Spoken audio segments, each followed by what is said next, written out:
नाज़रीन, यहाँ हम खबर से आपको आगाह करते चलें। आपको बताएं कि पाकिस्तान तहरीक इंसाफ की जानिब से एहतजाज की कॉल। इस्लामाबाद के तमाम दाखिली और खारजी रास्ते कंटेनर्स लगाकर बंद कर दिए गए। मोबाइल फोन सर्विस मुअत्तल कर दी गई। डी चौक इस्लामाबाद की इस वक्त क्या सूरत हाल है, इस हवाले से जानते हैं हमारे नुमाइंदे राजा रुखसार से। जी रुखसार, तफसीलात से आगाह कीजिएगा।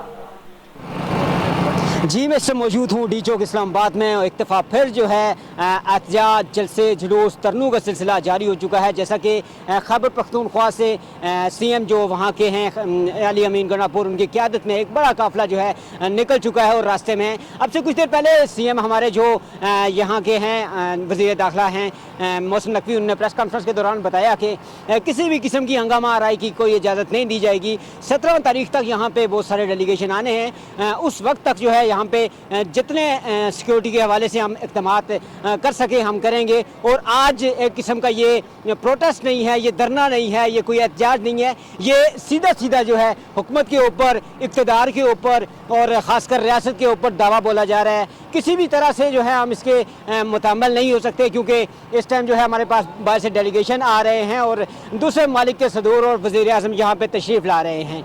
इस हवाले से मज़ीद तफसीलात जो है यहीं से मैं आपके साथ शेयर करता रहूँगा। जी, बहुत शुक्रिया रुखसार तफसीलात से आगाह करने के लिए। जी तो नाज़रीन, यहाँ रुखसार हमें तफसीलात से आगाह कर रहे थे, जो बता रहे थे कि इस्लामाबाद के डी चौक में तमाम दाखिली और खारजी रास्ते कंटेनर्स लगाकर बंद कर दिए गए हैं, जिसकी वजह से आम आवाम को शदीद मुश्किलात का सामना करना पड़ रहा है।